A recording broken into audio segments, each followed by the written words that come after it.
Serious, what experience made your blood run cold? Mundane, paranormal, or just plain terrifying? What happened?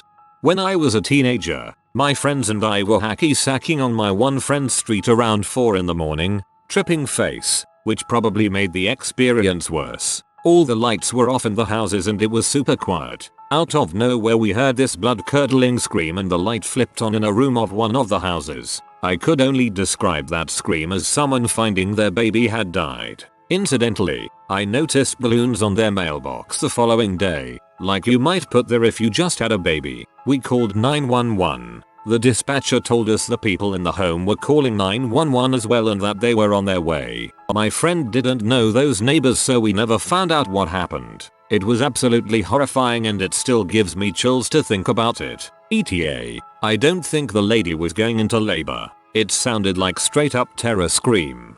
I was taking a walk in the middle of the day once when I was a kid. It was really quiet and I was almost back home when from a neighbor's house I heard a scream like that. It went on what seemed an inhumanly long time before it cut off, started again, then just sobbing. People ran out of their houses to see what was going on and multiple people called the cops. The woman's baby had died of SIDS. I was in class and had been working on a project. I looked down at my phone and realized I got a text from my mom, and all it said was, "Your dad is in the hospital. I need you to stay with the kids." I called my mom, who was freaking out. Without the context, I was rational and able to calm my younger siblings down while we waited. The moment my mom called from the hospital, all she said was, "I need you to stay calm when I tell you this." Instant ice in my veins. I've never felt that level of dread again in my life. It had turned out my dad had already passed from a major cardiac arrest before he even got to the hospital. I know this feeling. When I was 15 I actually witnessed my dad's heart attack, and as he was dying I screamed "I love you" while the paramedics were rushing to him. After I ran to the basement because I couldn't bear to see him choking, grasping for air. Worst feeling. Mundane but common. That feeling of realizing you've lost something important, especially when traveling. For example, anyone who's ever been approaching a gate in an airport, has reached into their bag, and failed to locate any tickets knows what I'm talking about.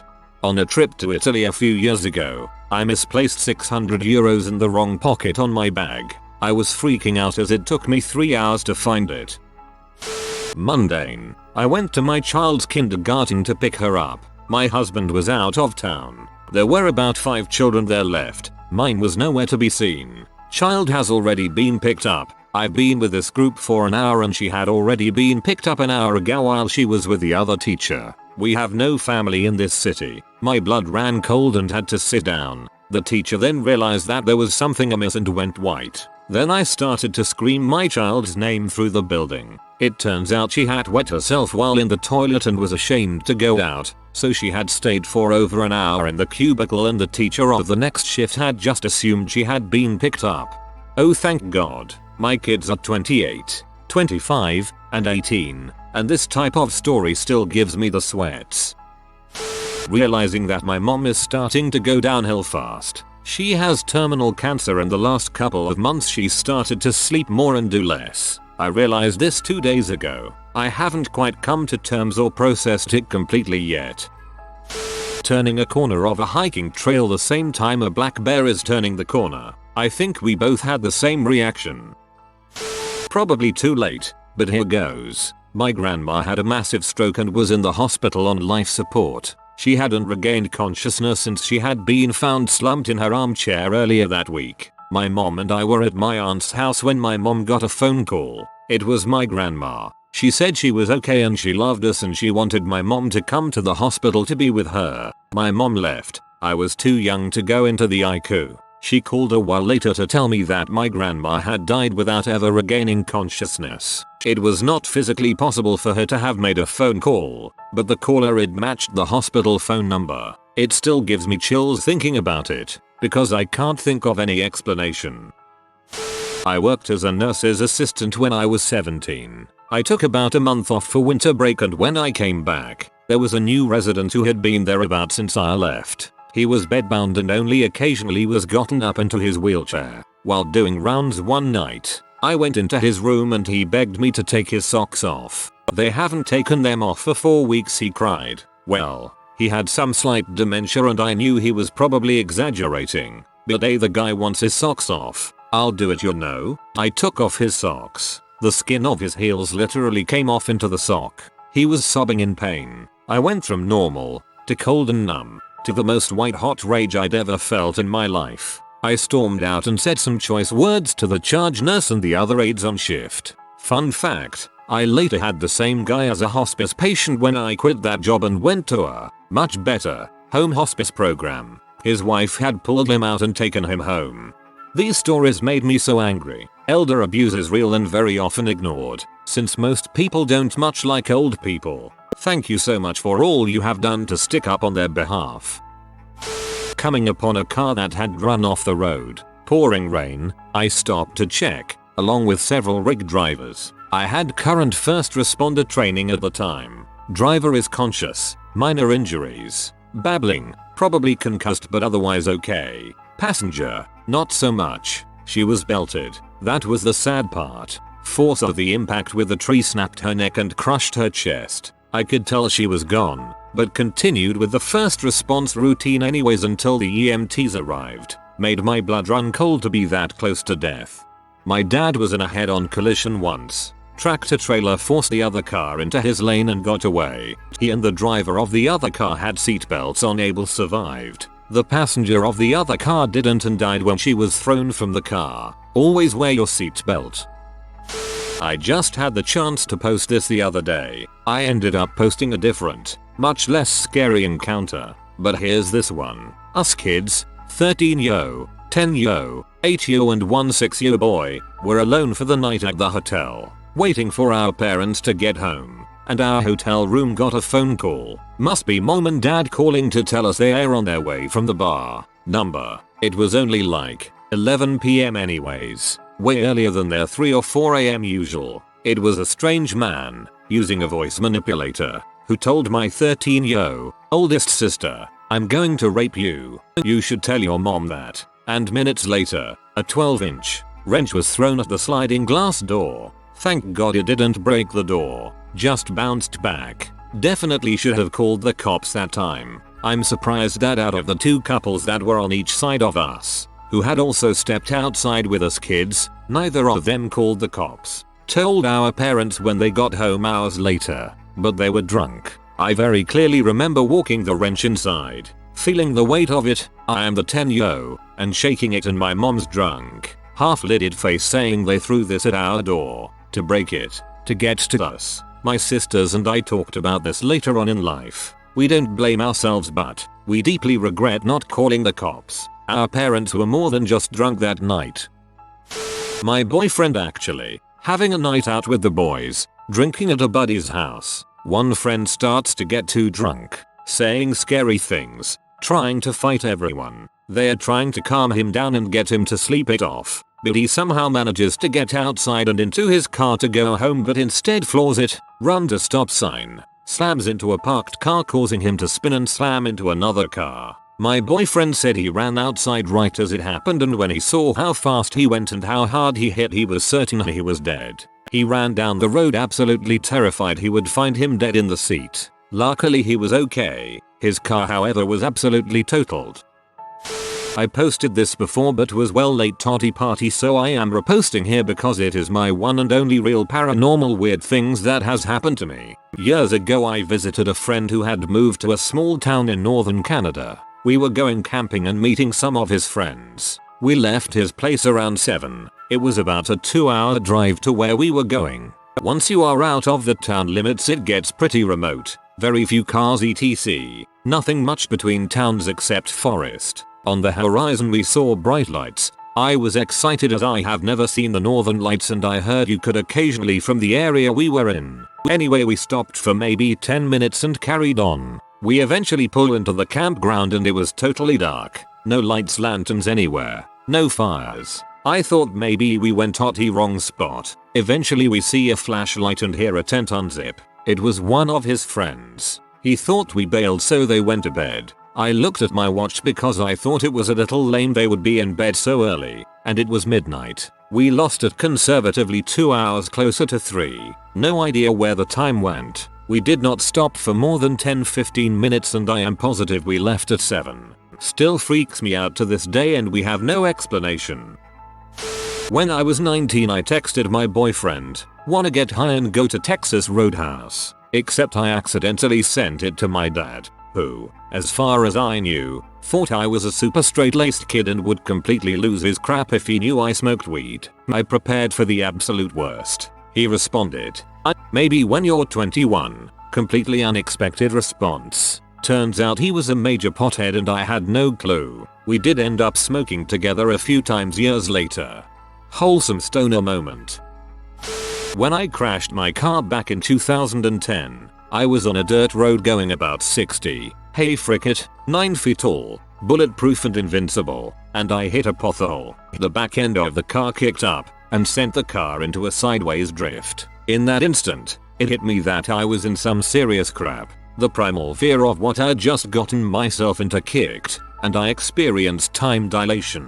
Everything appeared to be moving at half speed, and I could see there was absolutely nothing I could do to recover the situation. The car violently swerved back the other way, and was headed directly towards a huge white pine tree with a bunch of thick dead branches hanging off it. I cranked the wheel as hard as I could to try and get one more swerve out of the car and avoid becoming shish kebab man. The car entered a small ditch right in front of this tree, and the rear wheels got hitched to a culvert. This pole vaulted the car straight up and away from the tree at a slight angle. Now, this is where time really slowed down. I was upside down, 10 feet in the air, flying into the forest at Mach Jesus. I could see the sun through the branches and little pools of light in the vegetation.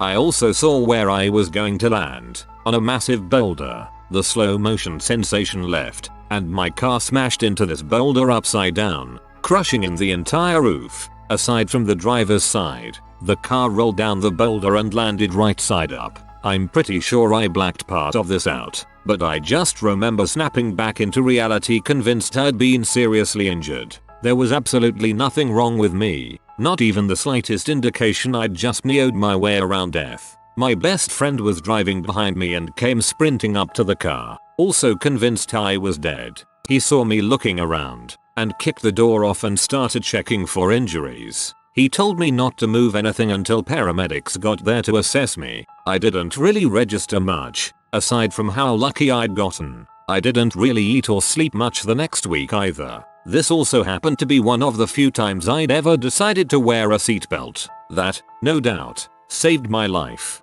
What also got to me was if I'd had any passengers, they would have all died. The only part of the car that didn't resemble crushed aluminum foil was the driver's seat. That's what hit me hardest. My best friend who ran to check on me, that I'd known since preschool, could have easily been sitting beside me, a victim of my stupidity. Now I buckle up and drive like a granny. I might get there late, but at least I'll get there. That moment the pilot says, "Alright folks, we're turning around and making an emergency landing at Reno Airport. Blood drains from extremities and everything gets cold. For a medical emergency." Then you feel like a terrible person for being grateful it's just a medical emergency that doesn't really involve you. Oof, so intimate with that feel. Work at a trauma center, or frick trauma coming in. Oh they aren't now Hugh, or frick that means they died en route. I was laying in my new boyfriend's room one afternoon, one room on the second floor of a very large, very old house shared by many other college guys. It used to be a convent. We start hearing creepy scratching noises coming from his closet. He goes to check and we are the only people on the whole floor, so the scratching isn't one of his neighbors. It keeps rustling and scratching. The scratching sounded like it was getting closer, and then the door rattled. We are both really scared. My boyfriend jumped up and moved to the closet and I moved to the doorway ready to bolt. He threw open the door and shrieked. All I could see were glowing eyes looking back at us. My boyfriend slammed the door, made sure it was closed, and grabbed me as he ran downstairs. "What the heck was that?" I shouted. A terrified raccoon. I'm going to need to call someone about that. Realizing my friends and I were being stalked through a dark parking lot by some sketchy gangster, and having to book it to the car and nearly run him over when he pulled a gun. Getting arrested, there's a sudden rush of thoughts as well as disappointment in yourself. If this is uncommon for you, what will think of this? I thought about letting my mom down and why I was doing what got me arrested. I used to be a little klepto. I was arrested, the second and final time, for stealing beef jerky and goldfish crackers. I was leaving a party drunk and wanted snacks. Also was a stupid teenager. Basically anytime I hear the snapping of a twig outside of my tent, it's obviously a mountain lion who will pounce on my tent at any second. Those goddamn mountain lions. I was 16 and I was staying the night at my mother's house. I did not have a room there, so I would sleep on the couch in the living room, which was a pain in the butt because my stepdad would stay up until 2 or 3 watching TV. One night I am awoken by the shouts and screams of a man saying something unintelligible, but it sounded like "Ayi-yi-ba-deb-die." This terrified the crap out of me. I recognized it as my stepdad's voice and it sounded like he had lost his freaking mind. I grabbed a knife from the kitchen and sat outside my mom's room. I could hear her inside trying to quiet him, which alleviated my fears that he had hurt her. So, I stayed up all night outside their door in case anything was to happen. Thankfully nothing did. My mom told me the next day that he had woken her up that night and asked her to pray with him. At that point he began wildly speaking in tongues.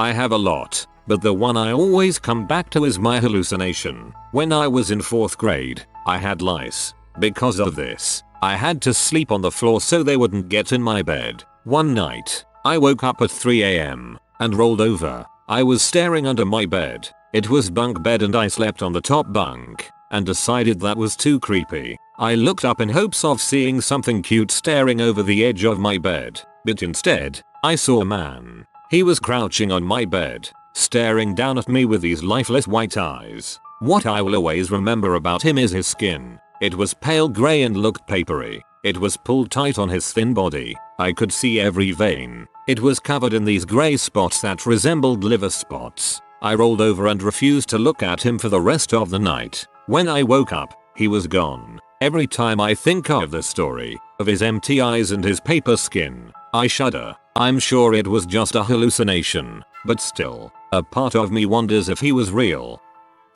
I had an experience during Hurricane Sandy that made my blood run cold. We lost power for a week, and all of our phones were dead. My family members decided they were going to go to a relative's house to charge up and shower, etc. This was during the time that I was rather into smoking, so I took it as an opportunity to have a nice smoke and enjoy the quiet house and read for a bit. I stayed home, so I take my dog for a walk, do my thing. Everything is cool. It's pretty windy but no rain at the moment, and it's midday so the neighborhood is pretty empty with most people at work. As we approach the house I notice a guy standing on the curb across the street from my house, wearing a scarf or mask covering the bottom half of his face and holding a chainsaw. Immediately I get a little nervous because there's no one else around, and hello paranoia, but I don't think anything of it and keep walking towards the house. Just as I'm about to set foot on my property, he fires up the chainsaw and starts power walking towards me,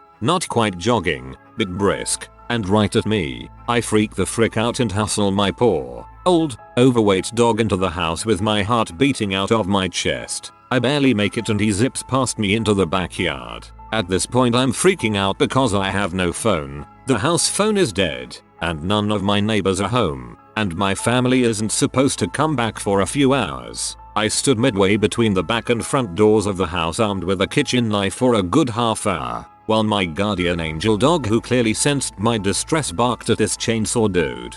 He eventually went away. I have no idea where, since I resorted to hiding at that point. Later was informed by my hysterically laughing family that he had come to get rid of a tree that had fallen in the backyard. Why no one told me, and why he basically lunged at me with an active chainsaw, is a mystery to me. But yeah, definitely thought I was gonna die that day.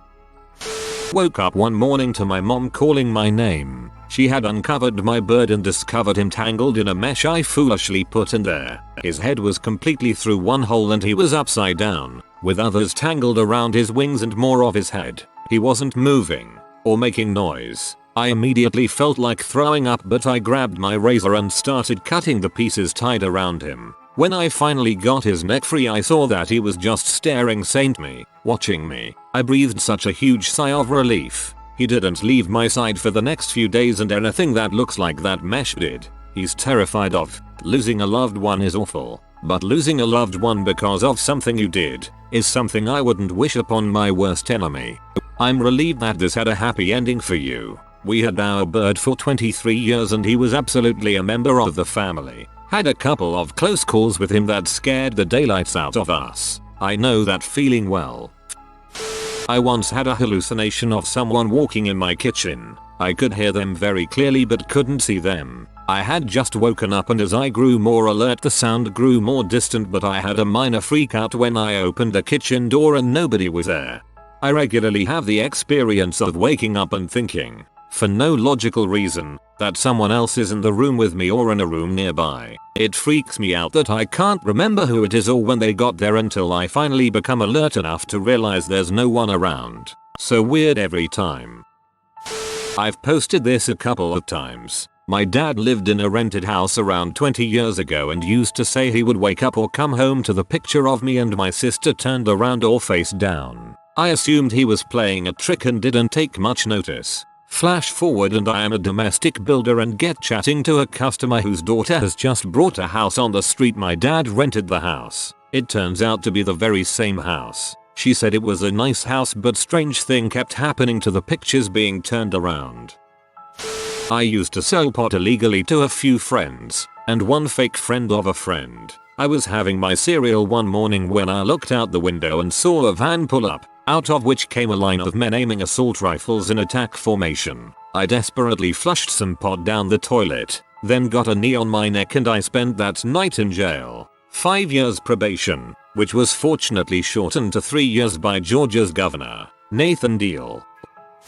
This happened when I was in 10th grade. We had a milkman who also used to bring his dog, which was as big as a small bear, and that dog used to enjoy sleeping under our car. So before leaving for school, I used to roll few stones under the car, making sure none of them hit him, and shoo it away. A couple of months later, we had to shift into new apartments. Everything was moved and only my dog was left at our old apartment. It was 5 AM and as I was walking with my dog towards the new apartment, I heard a growl coming from some distance away. So I turned around and saw this dog running at full speed towards me. My knees and my back just froze. There were no stones or anything I could defend myself with, and there was no way I was abandoning my dog. There was no way my dog could defend me, as that dog was twice as big as my dog and his head was larger than my head. This whole time me and that dog had our eyes locked with each other while my dog took a pee at the lamppost behind me. After coming within a few feet of me, that dog jumped, opened his jaws while going for my neck.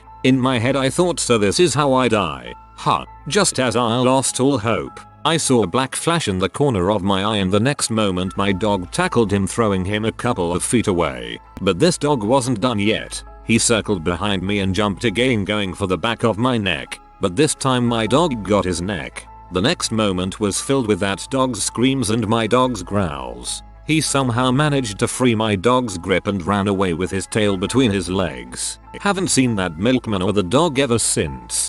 Holy frick, man, your doggo saved your life. Landing on a snowy runway, the plane tipped over onto the front and left landing wheels, lurched back to all three, and skidded sideways for a short while. It was probably a lot less dramatic than it seemed, but I thought I was gonna die.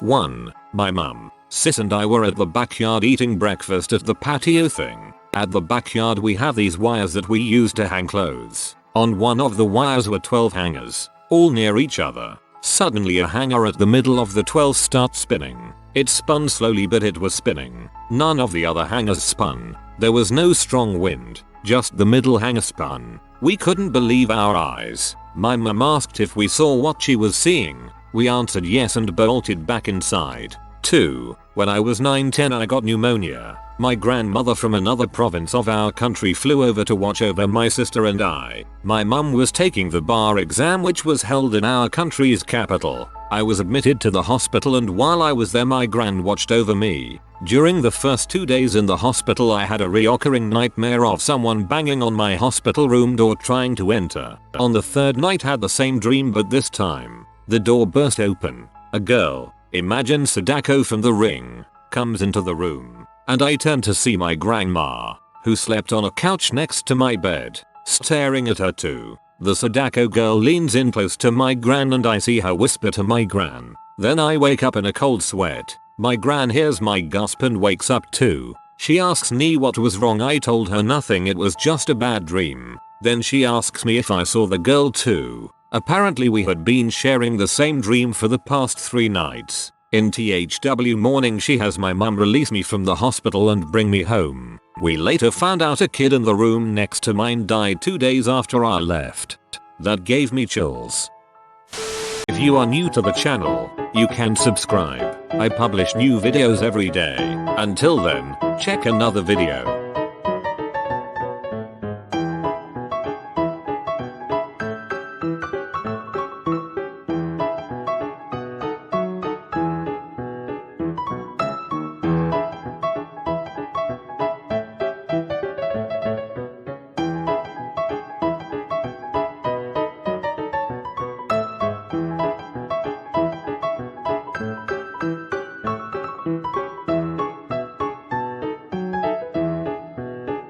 Bye for now.